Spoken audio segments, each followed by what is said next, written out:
Ok, hola de vuelta. Ok, entonces hay dos capítulos sobre los cuales no hemos podido pasar mucho tiempo. El primero en realidad lo suelo hacer en una clase o clase y media, entonces lo habría podido hacer hoy, pero preferí pasar más tiempo sobre RBC. Y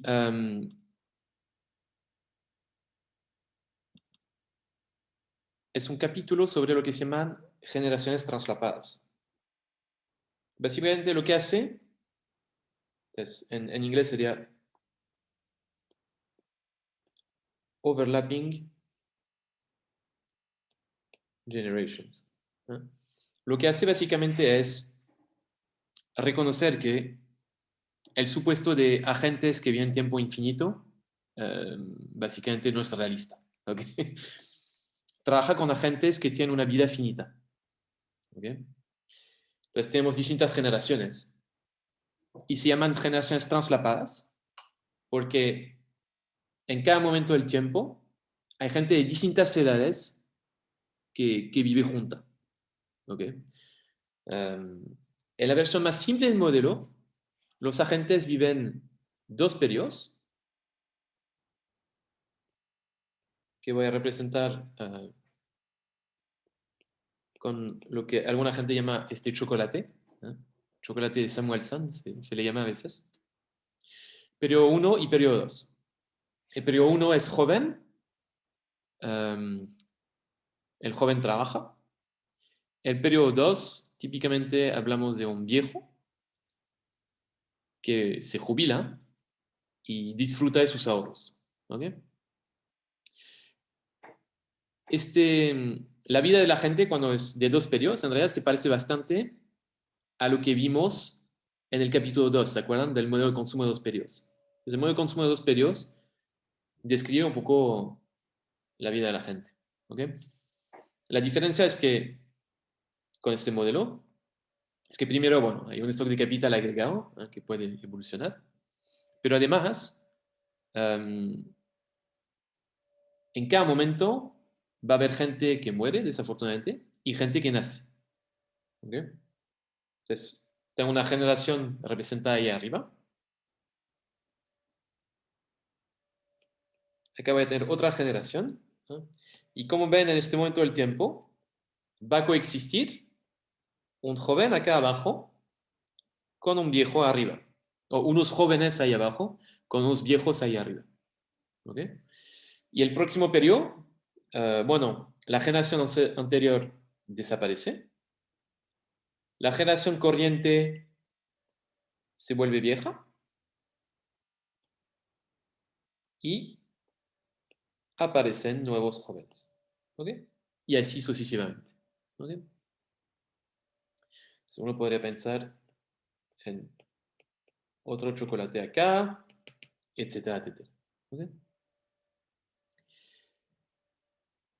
Entonces, el modelo en sí no tiene mayores dificultades, es más como matemática porque hay que, o contable, hay que tomar en cuenta cómo evoluciona un poco la población y qué generaciones está incluida. Acá estoy presentando una versión simple donde cada uno vive dos periodos, pero uno si quisiera trabajar con datos potencialmente podríamos, lo que sé, considerar 60 periodos um, uh, y distintos años posibles de vida, no solo dos. ¿Okay? Pero más allá de esto, el modelo no parece agregar dificultades mayores, digamos. Ahora, una cosa rara es que este modelo, tal como lo tenemos escrito acá, no es Pareto óptimo.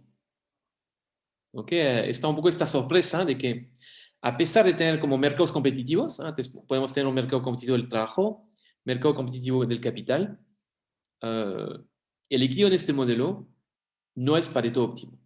¿Okay? Entonces uno se podría preguntar, ¿por qué? Si parece que el primer teorema del bienestar se está cumpliendo acá, tenemos mercados competitivos. Bueno, resulta que el primer teorema del bienestar, hay un supuesto que a veces uno se le olvida, que es para un conjunto finito de agentes. ¿Ok? Entonces, el primer teorema del bienestar es válido cuando tenemos un conjunto finito de agentes. Y acá tenemos infinitas generaciones. Entonces, porque, bueno, incluso si la gente tiene una vida finita, tenemos, para poder tener que el tiempo tiene infinito, vamos a tener infinitas generaciones. ¿Ok? Y esto de que tenemos acá infinitas generaciones hace que no vamos a cumplir con el primer teorema del bienestar. ¿Ok? Antes no era el caso, porque teníamos un agente que había un tiempo infinito, pero al tener un agente sí cumplíamos con el primer teorema del bienestar. ¿Ok? Entonces déjenme darles un poco la intuición de un mecanismo que permite mejorar el bienestar de alguna gente sin perjudicar a otro.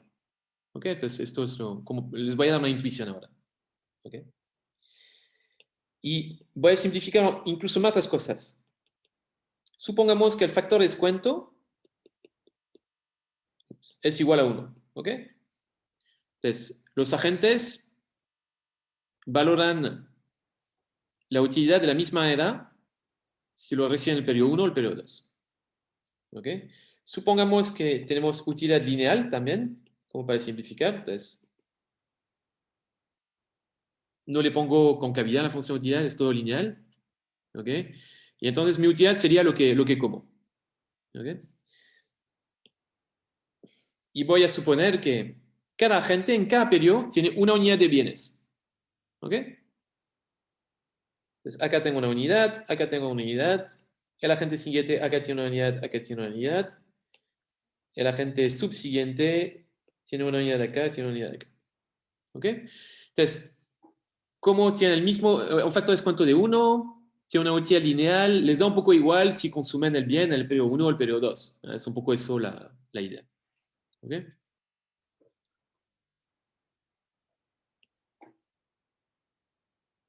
Ok.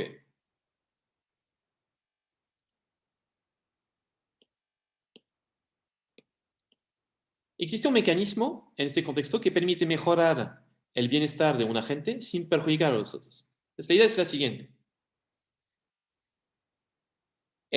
Consideremos la primera generación. ¿Ok? Entonces, este agente de acá va a tener una utilidad de 2, ¿no? Porque consume 2 unidades. ¿Ok? Bueno, cuando es viejo, podría decidir agarrar esta unidad de acá y dársela a la gente de ahí. ¿Ok? Entonces, si hago esto, estoy perjudicando la segunda generación, pero estoy mejorando el bienestar de la primera generación. ¿Ok? En este caso, el agente de la primera generación pasa a tener una unidad de 2 a tener una unidad de 3. Tiene las 2 unidades que tenía, que está consumiendo, pero además le estoy agregando la unidad del joven cuando, es viejo, cuando la primera generación es vieja. Le estoy robando esta unidad y se lo estoy dando. ¿Ok? Entonces acá estoy mejorando el bienestar de la primera generación. El problema es que estoy perjudicando el bienestar de la segunda, porque él tenía una unidad de 2 y de esos 2 bienes estoy quitándole uno, mejor estoy quitándole uno y se lo estoy dando a la primera generación. ¿Ok? Entonces, su utilidad que era de 2 pasa a ser 1. ¿Ok? Pero ¿qué puedo hacer? Esto que hice con la primera generación, lo puedo volver a hacer con la segunda. Es decir, puedo conseguir la tercera generación, robarle una unidad, dársela a la segunda generación, y en este caso, el agente quedaría con la misma utilidad. ¿Eh? Tenía 2, le quitamos una unidad, le damos una unidad, sigue con 2. ¿Ok? Y estoy como tirando la papa caliente a la siguiente generación, ¿no? Que tenía 2 de utilidad y se queda con una. Pero puedo compensarle agarrando otra vez esta unidad de acá y dársela. Y así sucesivamente.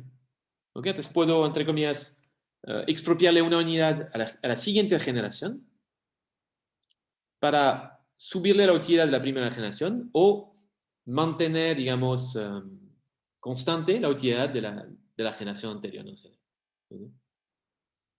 Y esto lo puedo hacer en el modelo justamente por el supuesto de que tengo infinitas generaciones. Siempre hay una generación adelante que puedo usar para compensar la pérdida de la generación anterior. ¿Okay?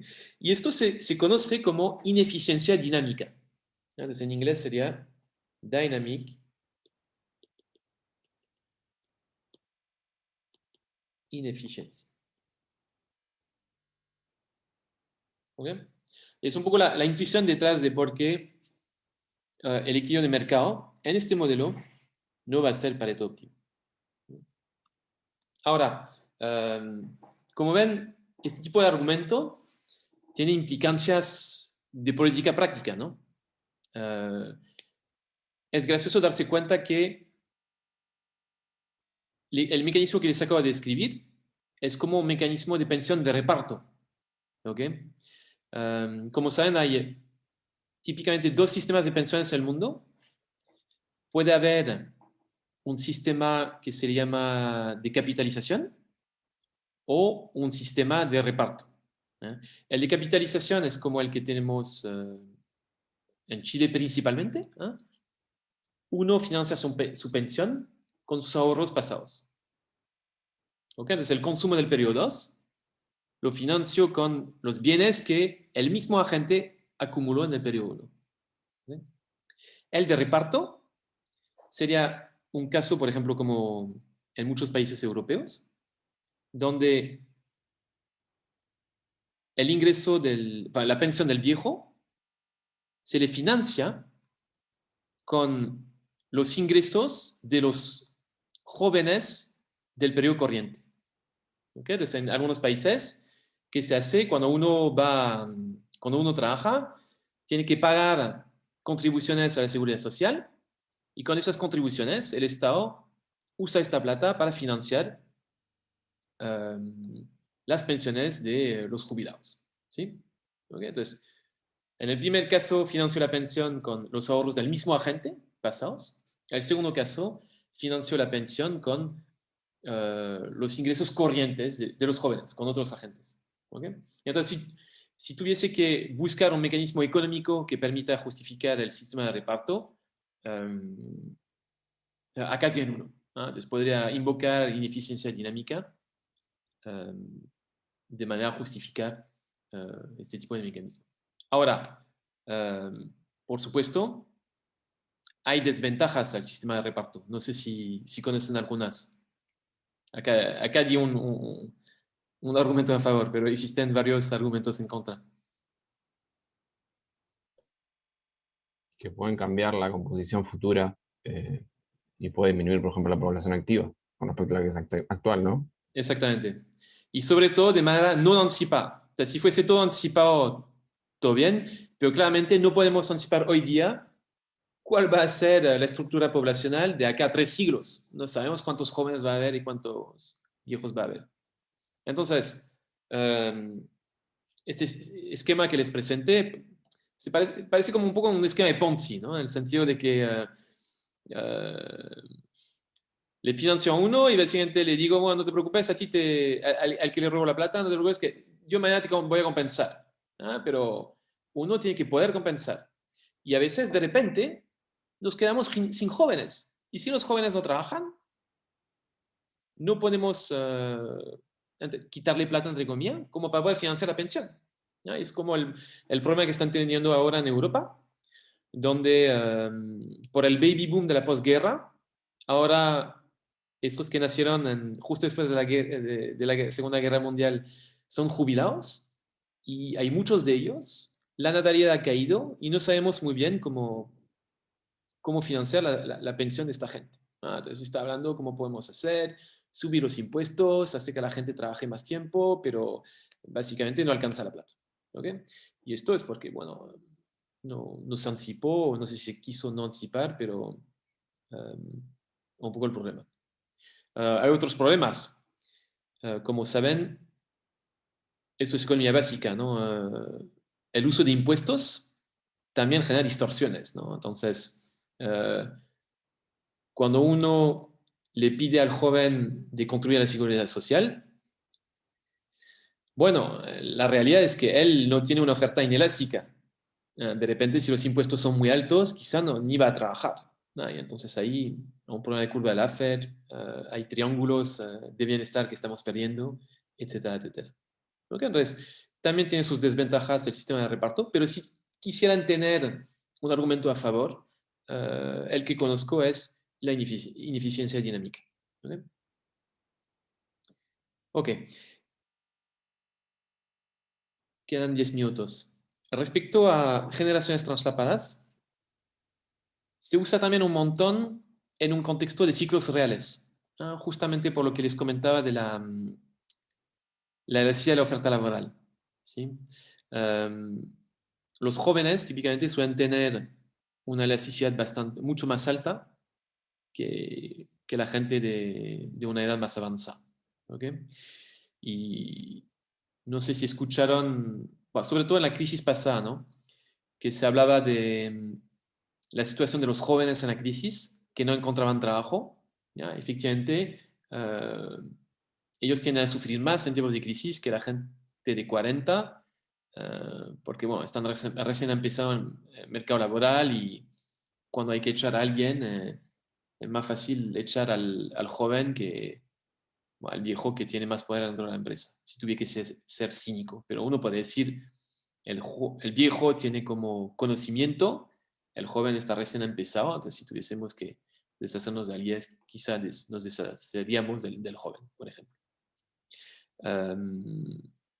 Como para mostrarles rápidamente unos datos. Acá, bueno, lo siento, muestro directamente el paper. Eso es de un trabajo mío de hace unos años atrás. Es un gráfico que muestra para distintos países la volatilidad del empleo para distintos grupos de edad. Entonces, como ven, el eje de las X está el grupo etario. Entonces, está los 15, 19 años, 20, 24, 25, 29, etcétera, etcétera, hasta los 60, 64. ¿Okay? Y tenemos este mismo gráfico para distintos países del OECD. No sé si está Chile, no parece que en este gráfico no está Chile. Y el eje de las Is, tenemos una medida de la volatilidad del empleo. Y básicamente, ¿qué es la volatilidad del empleo? Es el empleo de este grupo de edad. Le aplico Hodge-Prescott, me quedo con la parte cíclica y calculo la desviación estándar. Y lo que estoy haciendo acá es normalizar el grupo de 40 a 49 a 1. ¿Ok? Entonces, invento, por ejemplo, Finlandia. Acá me está diciendo que la gente de 20 a 24 tiene una volatilidad del empleo alrededor de 5 veces la volatilidad del empleo de los 40 a 49. ¿Okay? Este empleo fluctúa mucho más que el empleo de los 40 a 49. ¿Okay? Y entonces, típicamente, esta volatilidad del empleo a lo largo del ciclo de vida toma esta forma en U. ¿Okay? La gente muy joven tiene una volatilidad más alta y la gente más vieja. Entonces no es siempre el caso. Yo qué sé, creo que había un Corea del Sur. Parece ser que los viejos todavía no, como que fluctúan un poco su empleo, pero por lo general se parece estar cumpliéndose esta evolución en U. Y parece ser más fuerte en el caso de los jóvenes en general. ¿Okay? Entonces, esto es un dato que se usa a veces justamente en un contexto macro, donde uno quiere explicar un poco la amplitud de los ciclos. La amplitud de los ciclos la genera la volatilidad del empleo, y tomando en cuenta la estructura demográfica de la fuerza laboral, quizá uno puede explicar un poco mejor el ciclo.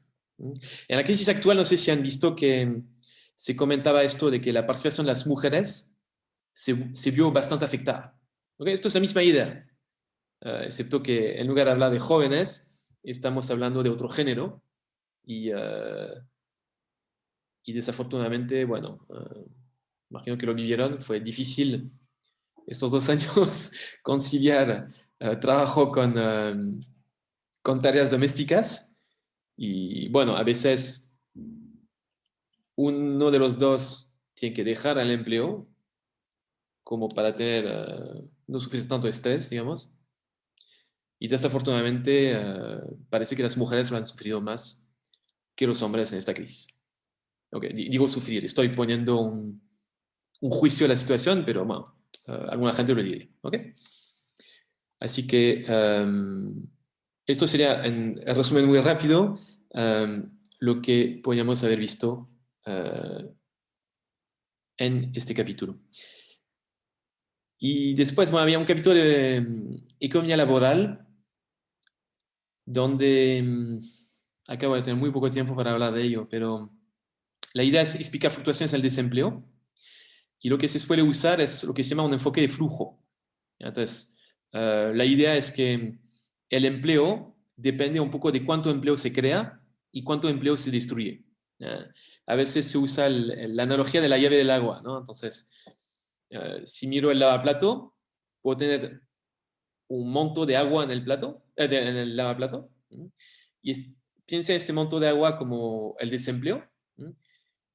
Puedo tener más agua si abro más la llave, o menos si cierro más la llave. Y el desagüe también juega un papel, él no lo puedo tocar, pero si lo pudiese tocar, hacerle más grande o más chico, o podría taparlo, por ejemplo, potencialmente podría también afectar el nivel del agua. Okay. Según cuánto de grande es el flujo de entrada y cuánto de grande es el flujo de salida, puedo explicar el nivel de cuánta agua tengo dentro del lavaplato. ¿Okay? Entonces, no piense en agua, piense en desempleo. Bueno, la idea es lo mismo. ¿Cómo puedo explicar la fluctuación del desempleo? Bueno, la puedo explicar pensando en cuáles son los incentivos a contratar gente y cuáles son los incentivos a despedir gente. Entonces, un enfoque que se usa para esto es un enfoque de búsqueda que, que no hemos podido ver, pero déjenme, había hecho un gráfico. ¿Dónde está? Acá. Entonces, estas son cosas que calculo yo para Chile. Esta vez dejamos de hablar de Estados Unidos. Son proyectos de transición para Chile del mercado laboral. Como ven, partimos justo antes del estallido. ¿Okay? Entonces, justo antes del estallido, en naranja, tenemos la probabilidad de salirse del empleo. Y en azul, la probabilidad de pasar del desempleo al empleo. ¿Okay? Entonces, como ven, al momento del estallido, cuando llegó el estallido, empezó a subir un poco los despidos. No es solo despido, puede ser renuncia, pero empezaron a subir los despidos. Y empezó a ser más difícil encontrar trabajo, bueno, sobre todo los despidos. ¿Okay? Y después llegó la crisis del coronavirus. Y esto claramente explotó con la crisis del coronavirus. Entonces acá mucha más salida del empleo y una caída fuerte en la probabilidad de encontrar un trabajo. ¿Okay? Lo interesante es que después llegó la ley de protección del empleo y acá está el periodo de cuarentena. Como ven, el periodo de cuarentena parece ser haber reducido un poco las salidas, ¿no? Sería interesante ver si la política del Estado chileno ayudó a esta caída acá. O quizá es simplemente que bueno, ya estábamos en espera, o, no sé, pero seguramente la ley de protección del empleo como que es la que puso en espera la economía. Y como estamos en espera, bueno, dejamos de hacer nada, ¿no? Y también dejaron de despedirnos. Y después está la reapertura de la economía y ahí es interesante que se dispararon los despidos o digamos, los flujos fuera del empleo. Esto es como agosto-septiembre del año pasado. Pero también volvió a subir un poco las contrataciones, ¿no? Entonces, y con esos flujos, ¿no? Con esas llaves que abrimos y cerramos, uno potencialmente puede explicar fluctuaciones en el desempleo, ¿no? Entonces, cuando suben los despidos, sube el desempleo. Y cuando cae la probabilidad de encontrar un trabajo, también va a subir el desempleo. Ya, dicho esto, lo dejo acá. Estaba hasta febrero, ¿no? ¿Cómo? Estaba hasta febrero el gráfico, ¿no? Sí, sí, sí, después estaba, yo creo que si recuerdo bien, la última encuesta que tú puedes bajar, cómo funciona el INE acá, te hacen una encuesta, por ejemplo, los datos de marzo, en realidad Ujú. usan información para febrero, marzo y abril. ¿Ok? Entonces tienes esos 3 meses para el mes de marzo. Y la metodología que usé para calcular esos flujos, te tienes que cargar el último mes para poder calcular transiciones. Entonces, efectivamente, pues, el dato de abril es para marzo y como me tengo que cargar el último dato, llegué hasta la Es encuesta verdad. que tiene febrero. Entonces, por eso sí, estaba hasta febrero. Capaz que esos días ya subieron la de mayo, habría que chequear, digamos. Entonces sería marzo, abril, mayo, ¿sería eso? Ya. Capaz que está, no sé, no he mirado. Esos gráficos los hice hace como un mes atrás o 3 semanas atrás, no sé. Um, Eso, ya. Entonces ha sido un placer. Um, Nos vemos esta tarde. Entonces empiezan los horarios creo que a las 2:30 y vamos a tener un grupo de gente y tendremos otro grupo el viernes. ¿Ok? Como les digo, no se asusten, sé que puede ser estresante, siento lo que genera esto, pero si, de verdad, si entienden el código, si son capaces de escribir el código que han redactado, no tienen por qué preocuparse demasiado. ¿No? Lo otro, justo me acordé. Me pidieron decirles que por favor llenen la encuesta docente. Entonces, no sé si van a tener un rato ahora. Lo pueden usar para llenar la encuesta docente. Se lo agradecerían mis jefes. Así que les paso el mensaje. Si por favor se pueden acordar, se lo agradecemos. Muchas gracias. Nos vemos esta tarde. Hasta luego.